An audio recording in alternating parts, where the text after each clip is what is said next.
This is the Bat Pod. The Bat Pod presents Gotham Currents, a podcast about current releases of Batman comics.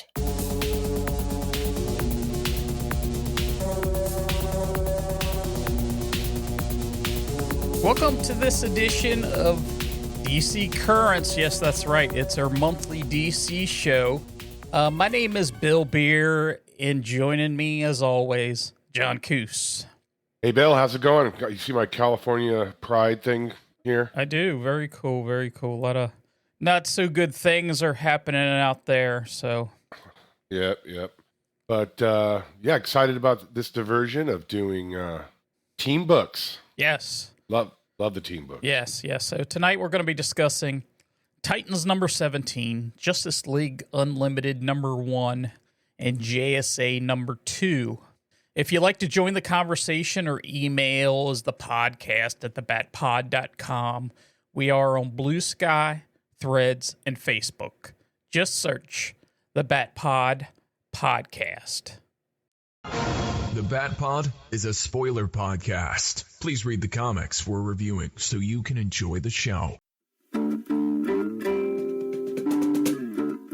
Gathered together from the cosmic reaches of the universe are the most powerful forces of good ever assembled.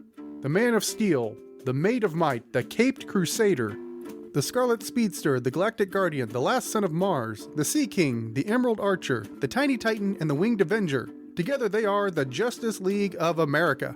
Join me, J. David Weeder, and a roster of valiant guests as we discuss comics featuring the greatest superhero team of all time, the Justice League, on the Justice League Legacies podcast. Thrill to the team adventures, solo adventures, team-ups, crossover events, Elseworlds, and more, as they're all put on the round table for coverage. Look for it monthly, wherever you find your podcasts and at justiceleaguelegacies.com. All right. So we are going to get right into it right now with Titans 17. It's the second book in a new arc with a new writer. You got the cover, Bill, put up? Always. So this issue is called Time and Time Again. Writer John Layman, artist Pete Woods, letterer Wes Abbott, editor Brittany Holzer. So we got a cover here, pretty fun cover. What do you think of it? I think this is a cool cover. You have a clock connected to some C4, and we have all the Titans there. Yeah, got all the Titans there. And when you say all, you mean all, because the first all-in issue, we were commenting how the new leader wasn't even on the cover, right? Donna Troy. But this has got all the characters that are in the current Titans. I guess. Yep. I don't know if they have any reservists anymore, but all these characters are in the Titans. So let's go with this. So where we last left off, the team was in Titans Tower. Donna Troy is the new leader, and Roy Harper is back on the team. Clock King appeared and took them all down, and there was a cliffhanger of Donna Troy coming out of her stupor and about to clock the Clock King. So in this issue, that scene resumes. Before Donna can actually clobber the Clock King, he activates a little device covering his hand and stops her midair. We get a flashback from the Clock King narrating that when Amanda Waller failed to obtain absolute power and her Amazos released all of the stolen powers from heroes and villains, he was one of the beneficiaries. We have learned that some supers, both good and evil, didn't get all their powers back, and some people got some powers they didn't have before. Clock King apparently got some powers as a result. We flip back to the present. The defeated Titans are all now strapped into chairs in what appears to be the clock lair. He wants to steal their memories so he can learn everything about them and everyone they know, which would include the whole superhero community. He flips a switch. They got these things attached to their heads and stuff, kind of like electric chairs. And all of a sudden the Titans all experience great trauma. Their most memorable fear is attacking them. Donna gets clever. She uses the fear of failing the Titans as a leader to go back a few hours when she was about to clobber the Clock King. It is also a moment where the Titans are all in the room together, and she somehow turns the table. Then we go back to the actual present with them strapped into their chairs. The machines overload and they are freed. And then somehow the Clock King gets away. Dick tells Donna something like, "See, you are a great leader. Nice working, buddy." I'm paraphrasing, of course. It ends with an epilogue. We know that because at the top of the page it says epilogue. We find a depressed Clock King in New Hands, the villain bar, drinking his sorrows away. He is approached by a figure in the shadows that tells him that it was too ambitious to go up against some of the greatest heroes ever assembled, but they can be taken down if he works with him. Deathstroke. Did anyone see that coming? So, Bill, what'd you think? Overall, I enjoyed this. I've been enjoying these last 2 issues. Clock King, every time I think of Clock King, I think of the old, goofy costume. He was in the Justice League, International, Justice League Antarctica, if you remember that annual. Of course. Yes. We have Major Disaster. What was that guy's name? Major Something Disaster, like yes. Yeah. And some of the other, and there was a guy that just had one name. I can't think of his name. It was like Dave or something. Yeah, exactly. Yeah. That's what I think of when I think of the Clock King too. And now we've seen this guy probably in 12 issues in the last 4 months. Oh, easily. Yeah. So now this is his new look, which is kind of more realistic than a clock for a face. Yeah, it would have looked a little goofy if he had a clock on his face.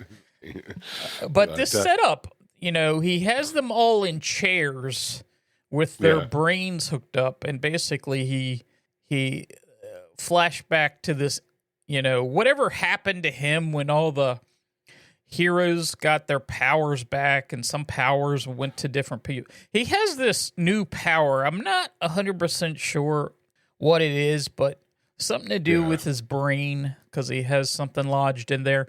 But this reminds me, this whole setup, where we have him hooked up to everybody, and he's going to get their memories and that sort of thing. It almost reminds me a little bit of Batman Forever and the Riddler and his little brain thing.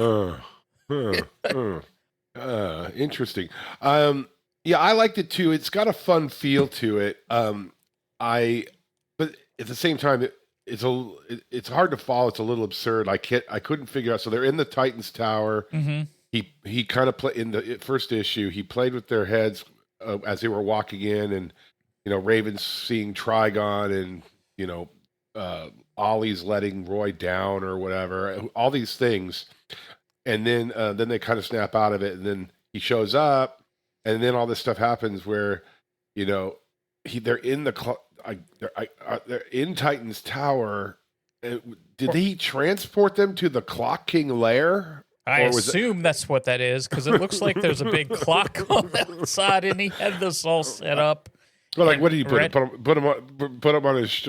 on his back or something? How did he get him there? I just kind of okay, whatever. I'll just go with it. And then they're back, and then Donna does that thing, which I thought was kind of clever, where if her greatest fear is to fail the team as a leader, then she's focusing on that fear as a way to clock him. I've said it 5 times in the last 2 episodes, but I guess. And then things overload, and then he gets away. he just kind of gets away, which I find interesting. I mean, but it does have a fun feel. It's drawn fun. And I think the dialogue's humorous and clever, so it's fun to read. And it might be a little absurd, but it's comics. Yes, whatever. Yeah. No, yeah. I like this full 2-page panel here where the Clock King is your greatest fear, and you're looking at the fears of the different. We got. Dick Grayson's fear is failsafe taking out Batman, and he's taking on. Well, that doesn't. I don't know. Is that his greatest fear? But that was a reach a little bit. Yeah. But you got Roy. Green Arrow turning on Roy. That was a fear. You have Raven and her father, that sort of thing, and then Gar, and when he was turned into the planet-sized starfish. Starro, Yes. Changeling Starro, Yes. whatever. And I guess Starfire's is good because that's her sister. That makes sense. I don't know who this guy that Cyborg's fighting is. No, Like, I'm not familiar with him at all. He doesn't look familiar. It's like a Juggernaut / Mongol character. I don't know who Yes. that guy is. I couldn't figure him out. But whatever. And then, she takes a common memory, and that's how they break out of this. They use this common memory, and basically, the memory, it goes both ways, this machine. He's not just taking memories from them, and I don't know if he got their full memories, but bits and pieces of their fear, but Donna Troy is able to go into his memory and see that he has this brain ailment and that sort of thing. So I just thought it would have a really cool fear for Dick would be like to actually see like the Joker shoot Barbara in the head or something. Like that would have been. That's his girlfriend. Is he really afraid that Batman's going to die? I think he'd be afraid if Barbara's going to die. Yes, that was a little bit. That was a little bit like, I don't know about that one, but exactly. But I like this. Donna Troy stepped up. She's the new team leader. That was fun to see her step up in here. It's a two-parter, but at the end here, he's sitting at the bar and you see somebody in shadow. I knew who that. Well, I knew who that was. Even I know. Is he proposing to put a whole like team together, or just the two of them? It's hard to say at this point. Yeah. Well, one thing that as an aside, I almost brought it up in the last episode about is Donna. Mm-hmm. When she's depicted in like DC Universal Online or in like cartoons, those stars on this current outfit that she's had for 20 years or whatever, they move around. Have you ever understood why? You know what I'm talking about? Maybe she has different costumes and she doesn't like to No, wear not the stars, but no, the little stars on the black outfit in animated form. They're always moving around. Oh, you didn't know that? No, I didn't. It's okay. Anyway, forget it. But I like this costume. Anyway, I'm glad. I think, and she's got some cool facial expressions in here that that make it look like believable. And I know it's fun. It'll be interesting to see where this goes. The Clock King Deathstroke team up. I still don't know. I mean, frankly, I'm not a Titans expert like you. Just kidding. I know you said you're not. I know you're not. In fact, I still need to comprehensively read that New Teen Titans from George Perez and Marv Wolfman. It's on my bucket list. Shame on you. You've never read that. Come on. I've read chunks of it, but I never read it like straight through. Right. But I've never gotten my head around how Deathstroke by himself is such a nemesis to this team of powered heroes. I mean, I know he can regenerate. I know he can think, and his reaction times are like 10 times faster. I just never understood why he could take on this team almost by himself. But I don't know if you have any thoughts on Deathstroke. I like him. Don't get me wrong. Yeah, but not a whole lot. I'm not a Teen Titans. I don't. I'm not going to say that I know a lot of their history or recall their history from the 80s. I have read their last few series. When something interests me, I picked it up. But the characters individually were always more interesting. This Titans team that has been set up for the last few years, it's their core team. And I mean, I read a lot of these characters in other books and crossovers and that sort of thing, but to know what their history is exactly, and Deathstroke seems to be a guy that's always hung up, and I know it has something to do with his kids and that sort of thing. So I'd be interested to see where this goes. Yeah, and we talked about this, I think we touched on it in one of our episodes recently. This whole continuity right now it's almost like, I guess, sort of not just this all in thing, but like in the last few years, didn't they kind of say that everything's continuity, that DC writers could just pull from pieces of history, just kind of they're not going to be super tethered to like strict things. Like, so the question is like, sometimes you feel like things are like represented as almost like a reboot. Like, and then other things like with Deathstroke, I think he blames this death of Grant, his son. Mm-hmm. Isn't that on them? Like, the question is, did that happen already, or did that happen at all? No, I'm sure that's in the past. Okay, because we don't. Yeah. You know what I'm saying? How they seem to be picking and choosing things from pre-continuities. Yeah, and I think it makes it interesting because it kind of keeps you guessing about stories we've heard a lot over the years. What if this has happened yet or not? Anyway, but I like Deathstroke. I like it when he actually has faced Batman at times because he's faster and he's almost as smart as Batman.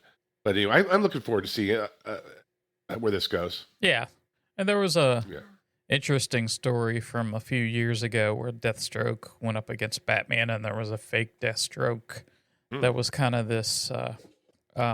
He was kind of merged between Deathstroke DNA and I believe it was Robin's DNA, Damian. So he had an Al-Ghul. So it was kind of interesting. It lead into the planet, Inferno, what was it? Lazarus Planet. Yes, it led into that. So it was. If it helped create that, I'm not going to read it. I still can't. I still don't know what that story was about. Oh, acid rain. Yeah. Anyway, we won't go there. Let's not get into it. Yeah. Good thing we're not going to have to cover it. Right. But anyway, all right, cool. Well, the story continues, and it's fun. Yep. So let's absolutely. move on. So our next book tonight is going to be a brand new book, Justice League Unlimited #1.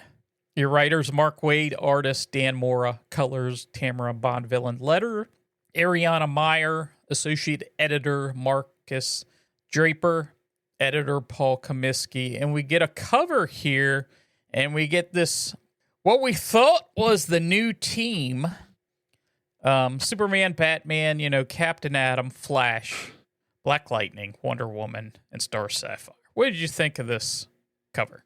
It's a cool cover. It's fun. Mm-hmm. I guess we see that. Is it the new Flash outfit we love so much on the bottom right? Yeah, the new Flash. When they debuted this team in the previews or when we saw it coming, you're like, okay, this is the team. So what do you think of this team? I mean, you got the Atom there too. I missed him, but this is like super powered. I mean, this is like except for Batman, who I guess he's the brains of the operation. They are. I mean, if this is the core team of the everybody's on the team. Well, I guess, right? I don't even know if this is a core team. This is, I think, because this is just a cover. We'll get into it because just like the Justice League Unlimited cartoon, everybody's a part of the Justice League. Right. And I'll get into, what happens in this issue, and we'll get into more of how this Justice League Unlimited works. But yeah, so maybe this is not really anything other than, hey, we just wanted to put these characters on this cover. Yeah, basically, and make you think that these was the new Justice League. I mean, what have they got? 6, 7, 8 on the cover. Used to be like the Big 7, they used to call them. So, where is he? Oh, there's the Atom. Yeah, he's front and center there. You could have missed him. So. Yeah. So our issue begins from the perspective of one of their newest members, Airwave.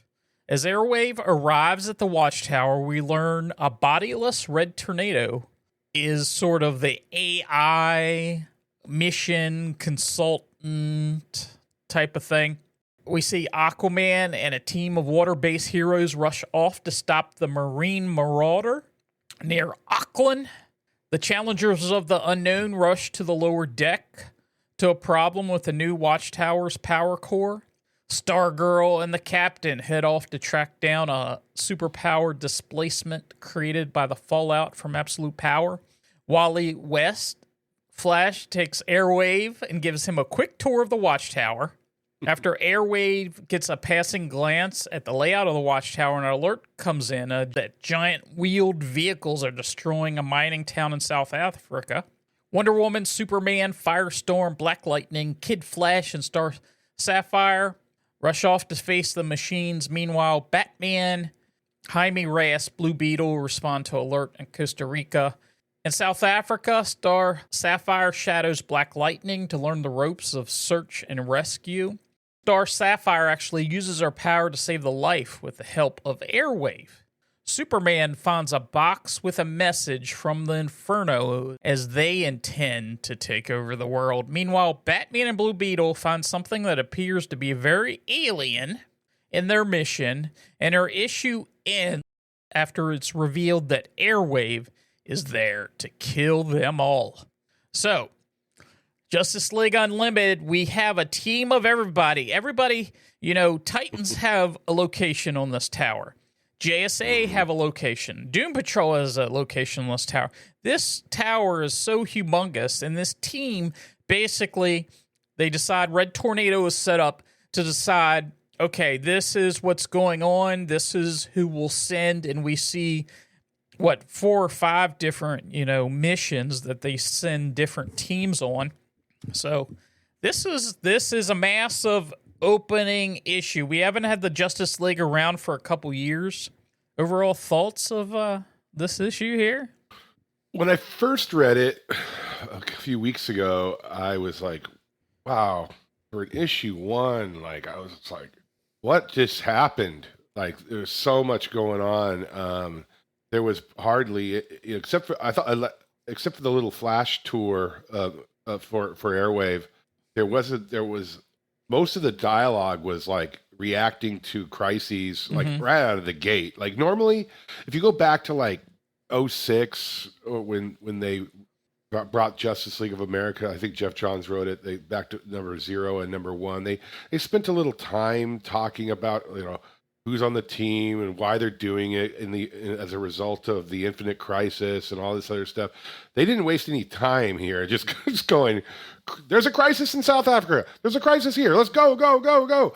And I read it. I embraced it more the second time I read it than the first. I was like, the first time I read it, I felt like whiplash. What the hell just happened? That's how I felt initially. Yeah. And you asked, but I mean, I did not like it. I liked it better the second time. I think I read it. I don't for whatever reason. Yeah, I didn't dislike it the first time. It was a little overwhelming, everything that's going on. It led me to believe. I don't know if it'll be written this way because I have a feeling it won't. But this is set up almost to be like an anthology where there's a story about this team or story about that team, but it looks like there might be several missions. An issue, I don't know. I haven't gotten into Justice League Unlimited number 2 because we talk about the releases as they're on DC Infinite Ultra. So it'll be interesting direction it's going in. Well, I wanted to get into some of the so you got Wade. We talked about Wade before as sort of the ultimate historian and respecter. So I like there's certain things he's doing that if you're a DC fan over the last 40 years, you got the Red Tornado being rebuilt thing. So he was really on a Happy Harbor guy, right?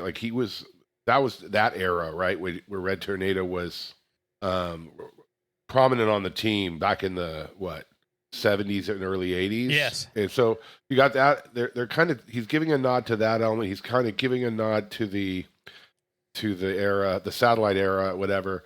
But so I always try to look for what Mark's doing that he's giving respect to the past. And so I think we're going to see a lot of that sort of Easter eggs throughout this series. I just wanted to point that out. It's neat that he's writing this. Now we can get into Airwave. Yeah, it is, and he's, as you said, historian. He knows a lot about these characters, and every character, because they say in here, every character was invited, to be a part of this. Because we're receiving characters that, I mean, I'm not fully familiar with, but we do see, on the mission with Aquaman, we see Tatora, who is the Global Guardians. I mean, the Global Guardians are even a part of this. I mean, there's a few books that are spinning out of this because you have the Atoms, question book, the Atoms, and you have I forget what other book comes out. Oh, the Challengers of the Unknown. So there's like 3 books that are spinning out of this, and I even see New Gods there. Yeah, I see Big Bartowatch. I guess they're part of Birds of Prey. So Birds of Prey even has. But the one thing I wanted to touch on, because we got Airwave was actually a big part of Absolute Power. Right. And I'm not going to say I was familiar with the Airwave. There wasn't a lot of instances where I read and could remember, oh, yeah, Airwave did this or did that. So I did a little bit of research. He appeared in the Golden Age. His first appearance was Detective Comics number 60, 1940. And he originally was Larry Jordan. And then he got killed off. His wife took over as Helen. And then eventually their son, Harold Jordan, Hal Jordan's cousin, became Airwave. And the mod on... What year was this first Harold Jordan? Was it like still in the Golden Age? I'm not going to say I'm 100% sure. I just know what the first appearance of. Okay, I was just wondering because there's sort of a modern appearance. I mean, we've had Airwave, and this is the cousin of Hal Jordan's been in different things. He's been killed off and different things, but. There was a Green Lantern annual from 2019, number 1. It was Grant Morrison when he was writing that. That annual that reintroduced, Harold Jordan as Airwave, and Hal Jordan was in that crossover. And it definitely was interesting. And then, he seemed like he's very young. And he wouldn't be that young with all these different things happening. But if you read Stargirl and the Lost Children, he was actually de-aged because he was taken captive by this childminder, but something with the properties of the island reverted him to a younger age. That's why he looks so young here. And when we saw him in Absolute Power, he was a big part of that. And here, he's sort of overwhelmed that he's got invited, to be a part of the Lost Justice League here, and thrown through a loop here at the end where he's here to kill them, which we'll see where that goes. But that's I'm sure is going to be an ongoing thread. Yeah, well, it's obvious that Wade didn't want Airwave to remain in the dustbin of obscurity. I mean, he's been planning this because he wrote Absolute Power as well. So he was laying the groundwork in that book for this. And yeah, I'm sure he's being coerced or something. We'll find out. I mean, since we're talking about Airwave, that scene where Flash is showing him around at super speed, I thought that was pretty funny. Oh yes, that was awesome. And there's this one panel where Flash is holding behind him, and he's going so fast that Harold's mouth is is being distorted by the air current or something. It's pretty funny. Yeah. All right, yeah, we'll see what happens with the Airwave sort of angle here. I have a couple. Yeah, you mentioned in the summary. I guess I'm already kind of owning it. I'm kind of a sucker for this Carol Ferris.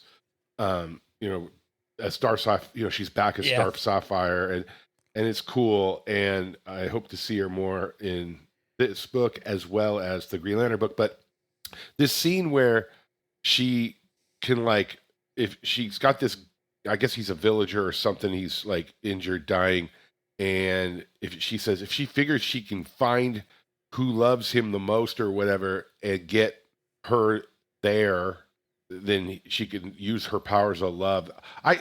It was that was a really cool, just short little piece of this story, and I think there's a lot of those little. If we were to totally dissect this book and give it a lot of credit, I think Wade is actually doing those little things really well with telling like a really mini story amongst this bigger story. You see what I'm saying? Yeah. I thought that was really cool. And Yes. then Airway was really helpful with that. So they're making him right out of the gate helpful. And then at the end, they're kind of saying, you were awesome, dude. And so now they like him, and he's, so it'll be fun. And it's obviously a character just by, the way you look at him in those last two panels, the last page. He feels some guilt of some sort. So this obviously isn't a true evil character. There's something going on that we don't know because he's crying, he's in tears and everything. So it'll be interesting to see where this goes. And that's the aspect I'm kind of interested in because we were introduced, as I said, to this character in absolute power. So it'll be interesting to see. And the next issue is titled The Demon's Nest. Yes. So. All right. But before we get out of this one, we had a preview of Hush 2, which we'll be covering on our Gotham Currents. Did you read this Hush 2 preview? I hardly ever read the previews. Yeah. I don't know why. Yeah. I mean, it doesn't say much. It just has his pieces of different characters that he has around this board of Gotham and that sort of thing. Catwoman, we got Red Hood, Huntress, Batgirl, Gordon. Let me check this out while you're talking. Damien. Oh, these pieces. Yeah. And there's one character, I'm not sure who that is. Who's the girl with the sword in the green? Is that Talia al Ghul? That's a good guess. It's probably my best guess. People that are really close to Batman. I mean, and it gives you, the previous Hutch. We get the who's who of all the Gotham, characters and villains and that sort of thing. So here on the last page, he has them all there. Even has the Joker.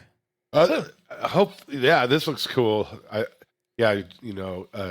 Jeff Loeb and Jim Lee, they're pretty big hitters.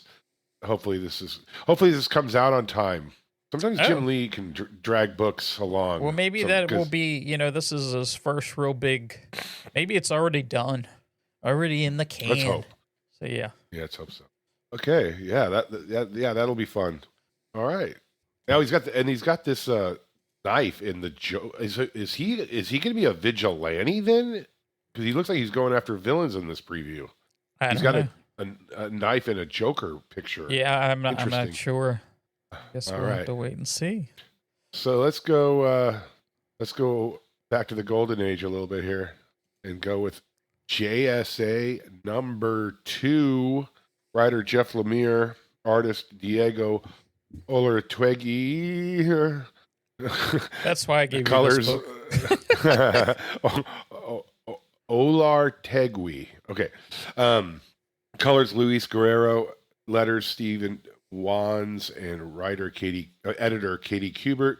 We got a cover here of Jade and Obsidian, sister and brother, yelling at each other. What do you think of this cover?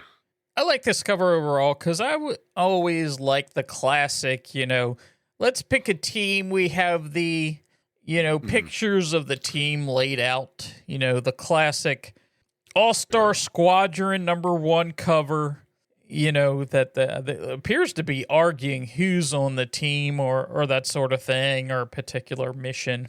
So I enjoyed this cover overall.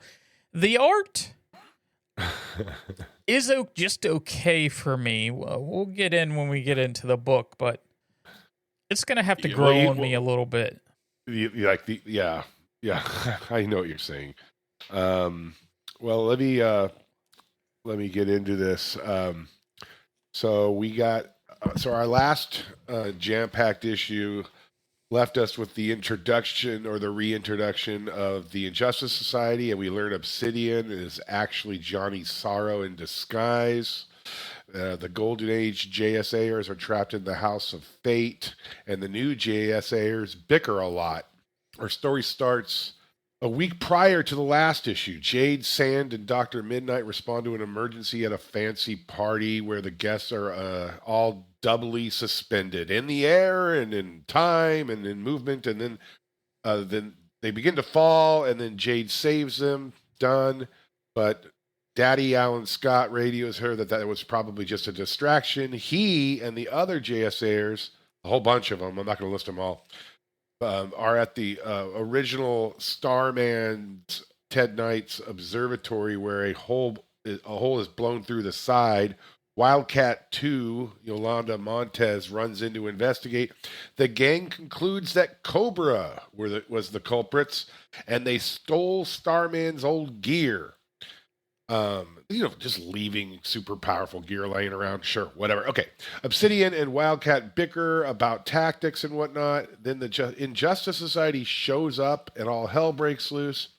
Then we flip to a scene where Khalid, I guess he's Dr. Fate 3, but Khalid Dr. Fate is playing Xbox with Jakeem Thunder. Gentleman Ghost, Wotan, and Johnny Sorrow show up and to steal the helmet of Dr. Fate. Obsidian intervenes. Jakeem nearly says his magic word, "Sayu!" but he can't, to release the genie out of his pen because he's knocked out by a Wotan magic blast. Khalid, I shouldn't say this, but this is what I wrote. Being the lamest of all Dr. Fates, decides to teleport himself and the classic JSAers to the Tower of Fate, leaving an unconscious Jakeem to fend for himself. We come back to the present, where the old JSAers are fighting monsters in the Tower of Fate. Khalid created a tether back to the JSA Brownstone, but doesn't remember where it is. And Jay Garrick Flash has been running around for a couple issues trying to find it, which is like this infinite Escher-like stairway upside down place. The ISAers, that's the Injustice Society of America. Bill, did anybody ever say ISAers? Anyway, the ISAers, Solomon Grundy, Dr. Elemental, and Ruby the Red Lantern show up, and Hawkman gets stabbed by a flaming sword being held by some kind of demon. All right, the end. That was the best I could do. What did you think of this issue? Overall, this feels like a continuation of the first issue, like part of issue number 1, filling in the blanks that we didn't get in the first issue because we don't know what happened to King Thunder and what exactly is going on because they're like in middle of things. So overall, I thought it was okay. Yeah.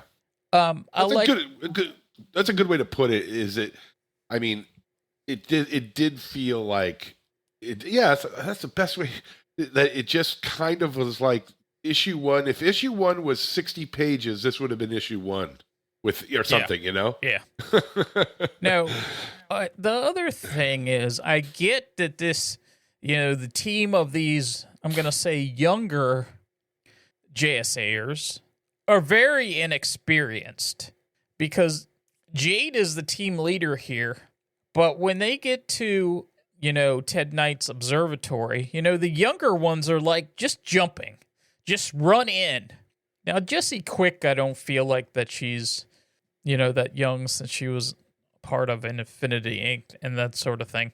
But it feels like this team is just like all over the place. And we get, the older ones seem to be, before they get separated out, they are not even in control here.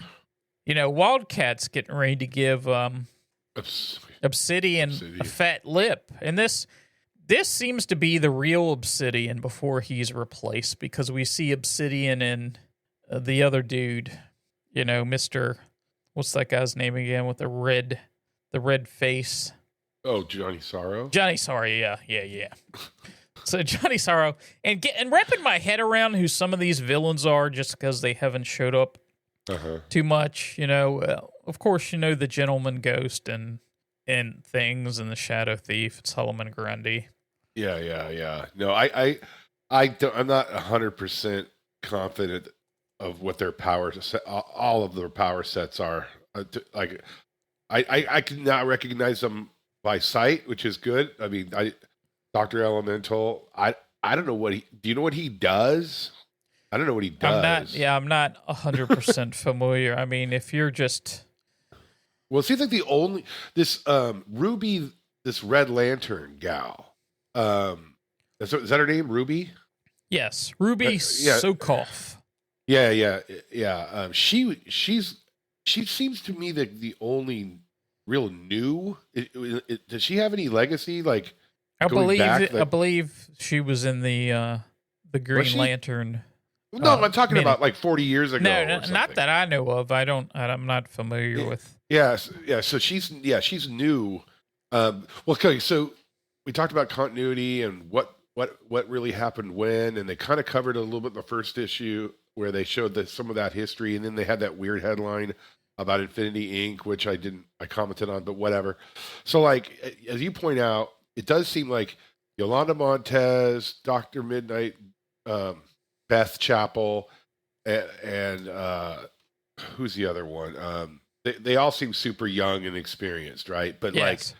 So are we? Is this like a retcon a little bit that Yolanda Montez wasn't in the Justice Society before? This is like a teenager that we've never this is her first adventures. Is that where versus Stargirl, who I guess is now going to college and she's sort of been around a while longer. It seems like I'm trying to get my head around how old are these, like each of these kids. Yeah, I would think some of these kids are like junior members. You know, how old's Jade? Like, did Jade ever date? Yeah. Well, when you go into the DC universe and try to do ages, you know, well, not ages necessarily, but history is like, did she ever date Kyle Rayner? Like, is that? Yeah. Like, it's like those kinds of things. Right. I can't get my head around. Like, yeah, you know, it might hurt your brain thinking about that stuff too much. Because, well, you said the term continuity junkies. I try not to be one. Yeah, I know it's hard. I just kind of like want to know, you know, because Yeah. because in Titans they talked about how Roy and Donna had a history. Well, did Jade and Kyle have? I don't know. I don't know if I've told you before. I always like it when superheroes hook up. I don't know why, because it would make sense, because, you know, people meet people at work. But anyway, I'm curious to know that. So anyway, I mean, I told you offline that, like, I texted you, like, I was like, you know, we'll see where this goes. I'm not down on the book, but I was probably more excited. Maybe I raised my expectations too high because I love JSA, you know. Well, here's the thing. This felt like I read the first issue over, and it just filled in the blanks of the first issue. It didn't feel like, I mean, yeah, we filled in the blanks, then Justice Society, you know, showed up and that sort of thing, but we didn't get a lot of, the story didn't move forward here. Well, okay, so we both talked about it last time. It didn't move forward, but I want to talk about another character just real quick. It kind of goes to continuity, or how well do these people know each other or not know each other. It comes to Khalid, Dr. Fate, because so he was introduced, I think, during New 52, and he even got his own book that I bought for a while. I don't remember it, but I do remember aspects that Kent Nelson was basically happy to go off into some pocket dimension that Dr. Fate created for him and his wife so he could live, or whatever. That, if I remember correctly, I don't remember how Khalid got the helmet of fate, but maybe that doesn't matter. But if you're a new reader and you're reading this series for the first time, you kind of get spoon-fed really quick. These are the Golden Age guys. Then you got the set that followed after them with the Power Girl, I guess, and Star Spangled Kid and whoever. And then, but like, where does this story telling us right now? If you're only reading this story, where Khalid came from? Like, how did he get to involved with these people? Well, and it's the same thing with a couple of these other characters, you know. Well, I would put the new Wildcat and. Well, that maybe not. Yeah, maybe that's true for them. But I think it's almost like there's, like, if I'm trying to piece together what this story is saying about the eras of the JSA, is like you got the original geezers, you know, Jay Garrick, yada yada yada. Then you got, I guess, the Stargirl, Power Girl, Hour Man, Jesse Quick, sort of I guess they were, and then you got Jade, these youngsters. Obsidian. I don't know where Khalid sort of like how'd they get to know him? I mean, even Jakeem Thunder has been around longer than. Oh yeah, he came out in like 06. Yeah, or something. Stargirl. So I don't know. Yeah. Anyway, there's a lot. I mean, there's a lot of characters in this book. Yes. And if you're like a new comic reader, is this a good jumping on point it might be story in the first 2 issues that you're introduced to these characters, but maybe it'd be a lot to absorb if let's say you're 13 and you like comics. I hope they're still out there. Well, see, I know a lot of these characters just from watching the Stargirl TV show.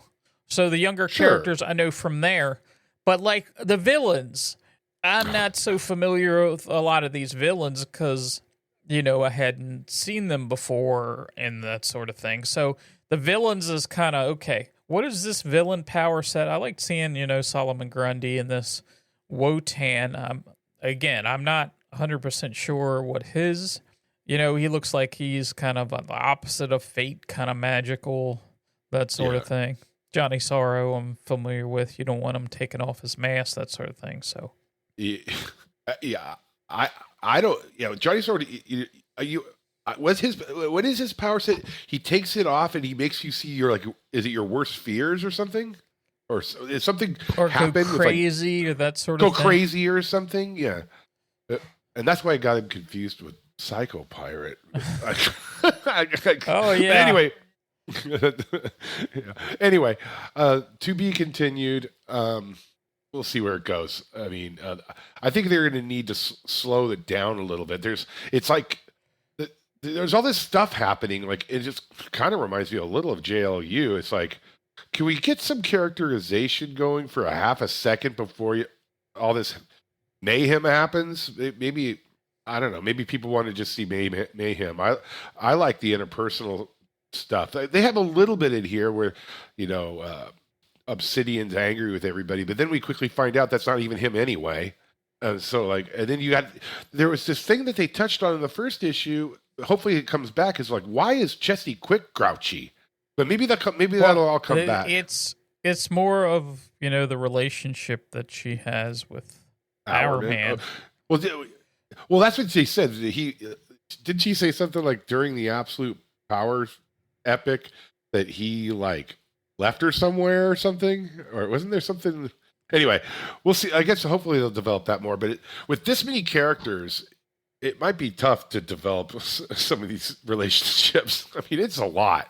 Yeah, it is a lot. And then they have the reservists too. So yeah. But Johnny Sorrow's, description is mystical, horrific visage. And different things happen to different people that when he takes off his mask, like the wizard Shazam Johnny Sorrow took his mask off and he became stone. It forced Captain Atom to explode and likely quantum leak in time. So I don't know if there's different things. He does have the power of teleportation. He has intangibility, but he has to take his mask off so we'll see where they go. All right. But yeah. Team books. Yeah, that was pretty fun. I mean, overall, all of them were pretty enjoyable. I enjoyed them all. So next episode, we'll be back to our Gotham books. Yeah. So we're going to do a little Batman. What else we got? We got some Batman and Robin, maybe? Batman and Robin, yeah. And I don't know. There's a couple newer books that come out. There's a Two-Face. I don't know if you got a chance to read that one. Did you? No, you read that I'm one? a little. Yeah. I'll read it before the next. Yeah. You want to? And then that one? We got Absolute Batman. We can't miss that one. Oh yeah, Absolute Batman. Bring it. So yeah. So we will be back here in probably about a week. The way we've been doing these, we'll be back in a week or so. We'll say a week or so. And are we behind because of my?